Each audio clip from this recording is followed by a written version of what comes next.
knowledge on safety and equipment, and I need to show that on how to set up the studio. I'll also need YouTube to search up Avicii as well. On week 5, the 9th of March, I'm planning to finish my research. I'll start. But yeah, I'll be carrying on with my research this week to help me with the creation of my tracks, because it'll help me know what I need for recording and mixing. While I already have knowledge of mixing and mastering, I do not know everything, so research will be helpful to me because I know how to mix better and master better. I'll be searching in professional production people, so I can figure out what they did and basically copy what they did and implement it on my tracks. And then for the equipment, I'll need the internet, research plugins and producers. I'll need compressors and EQs, just so I can practice to see what sounds best on different tracks. And then I'll need a keyboard, mouse, Mac, and I'm going to use YouTube obviously for the artists.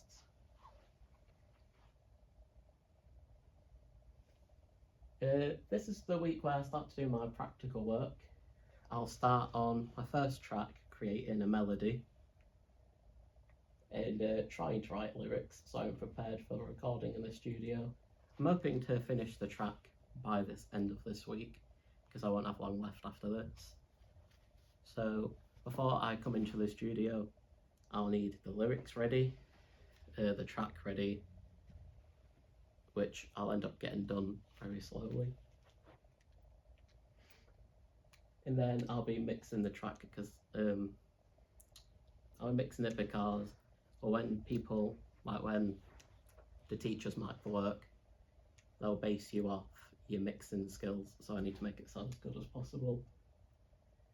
To complete this, I'll need a hardware piano, Logic, the internet, whatever plugins I'll use, a mouse and Mac, microphones like the Electro Voice RE20, which is good for EDM vocals, which is why I'm using it.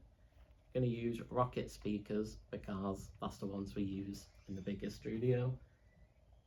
I'm going to need an audio interface for the headphones. Then I'm going to need XLR cables, microphone stands, and the vocal booth.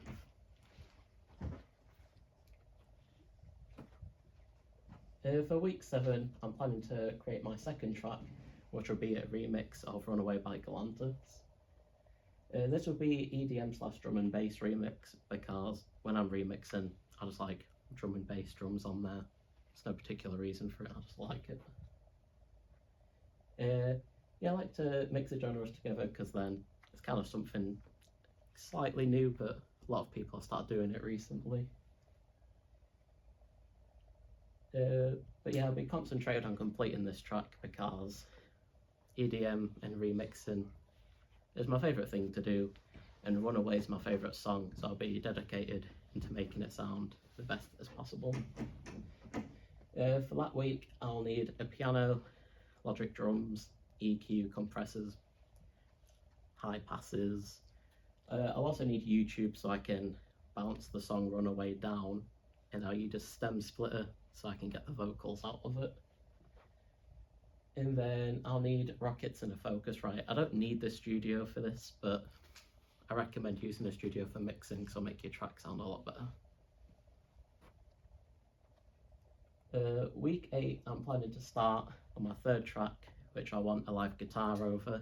To complete this, I will create a piano melody and grab someone from my course to play over the melody I've made in a guitar.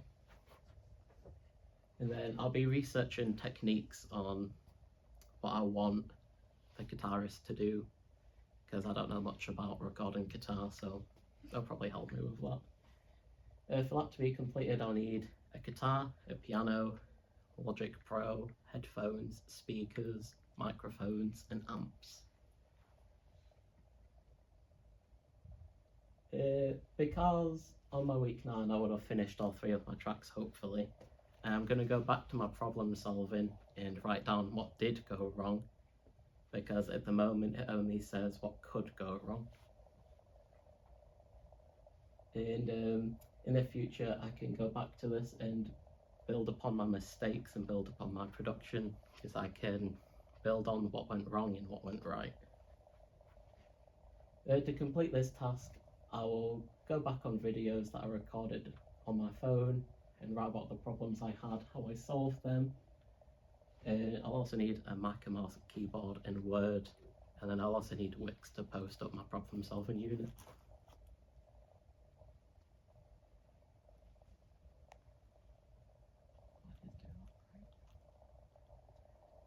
For week 10, I'll basically just be writing my evaluation for the entire week, and I might go back on other projects, like other tasks that I've done in this project, to see if I could improve on anything that I've done. And then I'll basically just be going back and fixing anything that's mostly focusing on my evaluation though of the entire project. Then to complete this, all I'll need is a Mac, a keyboard, a Word document, a mouse, Wix, and the internet. And then for the hand-in date, I'll be going over everything the day before. Like I'll be going through my music, my diary sheets, problem solving, planning and production. I'll be going back through this whole thing again as well, just to see if everything's the best I can make it. And to complete this, I'll need the internet, a mouse, a Mac, a keyboard, Teams to hand it in, and a Word document. My proposed research sources and bibliography. These are primary sources, which is stuff that I've done. So this link is a questionnaire that I've made and sent to everyone in my course, and it's useful to me because it'll show me what other producers use to mix their pianos, synths, basically drums, and just drums and everything you use, like basses and percussion as well. Scroll down, it should say what's good and bad. Here we go. The good thing about this is the people I've sent it to are producers, so it will show me what other producers would use first and why it is helpful to use them first. It will also help me know what their favourite plugins are, so I can use them in my own tracks to improve on my mixing skills. But it could be bad, because if they didn't take the questionnaire seriously and put anything down, it could mess up my whole mix and ruin it. So what I'll end up doing is, with the answers they've put, I'll research them and see if they were right. This is my second questionnaire, how melodies create emotion. This questionnaire has been helpful to me because it's shown me what keys create certain emotions within music and what not to do during creating melodies.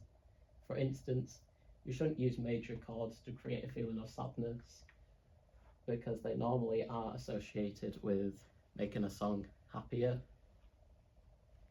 And what's good about it is it will show me what keys to use to create sadness, because EDM chords are, from what I've researched, are mostly based off sadness to pull on your heartstrings, basically. And then before they go into their upbeat chords and the main drop, they'll use sad chords. And the melody will help me create vocals, because the EDM vocals follow the melody typically, so I need to think about the lyrics whilst I'm creating the melody.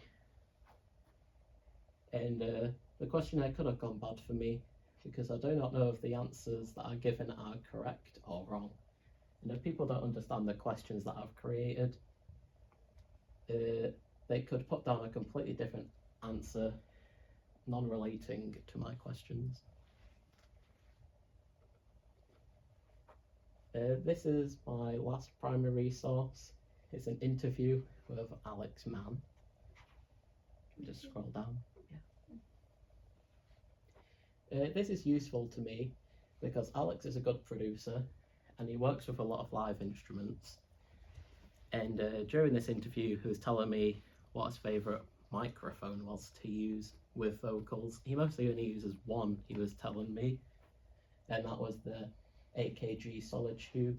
It was his favourite microphone because of how clear it is and how it has clarity. And the only thing bad about it is Alex did not tell me what was bad about the microphone. He only told me the good things. So if there's anything bad about it and I don't know it, I'm gonna have to figure out how to fix it. So if he's told me, like if he's not told me anything bad, I'm just gonna assume that nothing's bad with it, but I guarantee there was something. Then secondary resources. I have found a link of what like plugins Avicii uses, and it's available here. It's the equipment board. The website is useful to me because it shows me what DAW Avicii uses, what plugins he uses, what synths he uses, what drum pads he uses.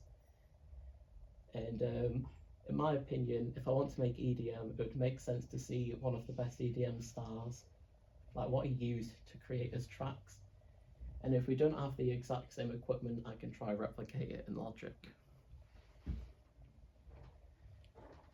What's good about this website is very good because it gives you a list of plugins and what equipment Avicii used to create his music. This website includes what headphones he used, what DAWs he used, and it also has his software and hardware like pianos in Nexus. Nexus is a type of synth that he uses, and it's one of the best in the world. Every producer does it. Well, every EDM artist anyways. This website also includes when and how he used his equipment for his music, and he even used some of the equipment in his shows, like sometimes he'd use a DJ and plug it into Ableton, which is the DAW that he used, and he used to put loads of effects on it for his DJ. Scroll down. What's bad? There are some things bad about this website. The main thing is that some of these plugins could be fake, meaning he did not use them. The detail it goes into could be fake. It could just be people trying to sell off their plugins. So it could just be people rambling, wanting you to buy their equipment. It's like a big brand who use a big person's name to try and sell off their plugins that they use. So it couldn't even be real. Best synths for EDM. This link is useful to me because EDM uses a lot of synths and high driving noises. This link was telling me the difference between all types of synths like Nexus, Omnisphere and Serum. But because we only have Serum in college, I'm going to have to use Serum, but it's still one of the best synths out there. You can bend sound waves with it, you can add reverb. It's one of the best out there, but personally, if I could, I'd use Nexus because most EDM artists use Nexus because of its variety of choices, like synth noises. There's way more to do on Nexus. You can add delay onto it naturally. It's just a great plugin. Why is this good? The website is very informative and describes each synth in immense detail about why they are good. Each synth plugin is basically advertising themselves to why you should buy them. This is good because it is telling me everything I will get if I buy the plugin, but in this case, I'll just use Serum because it's what I have access to. What's bad? On the website, it does not tell me what is bad about each synth plugin, so I do not know all of the features. I do want to know the good about the synths, but knowing about the worst things about them would be helpful to me, because then I know what I'm buying and I know what I'm getting fully.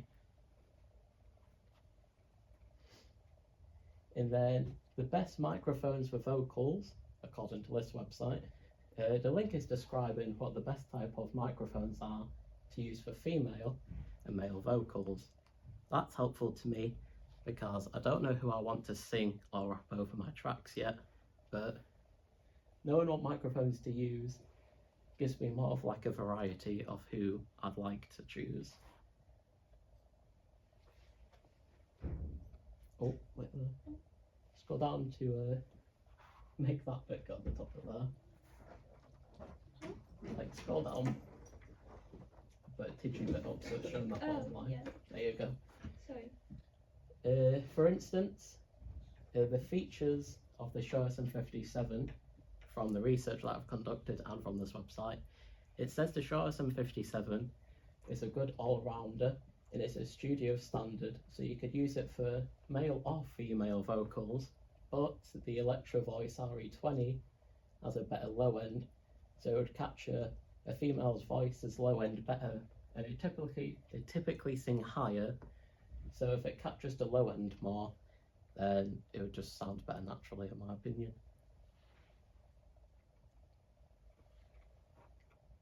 What's good? This link is good because it's describing what microphones I could possibly use in my recording.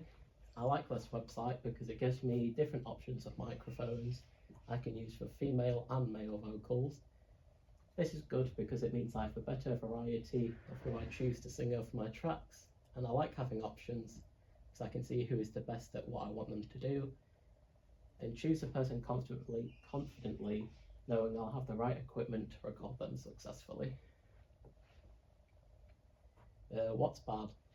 This website could be bad because if someone that doesn't know the details of microphones has written this information, it could mislead me and my recording could sound worse. So I need to test the microphones with different vocalists to see if they actually sound good, like see if the microphones sound good, or if the website has just lied to me and someone's just written it for no reason.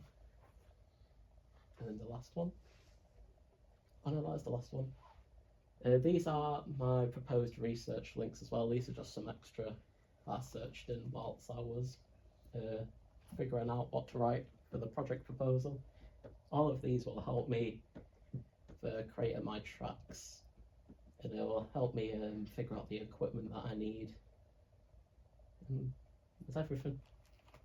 Does everyone have any questions? No, that was good. That, well done.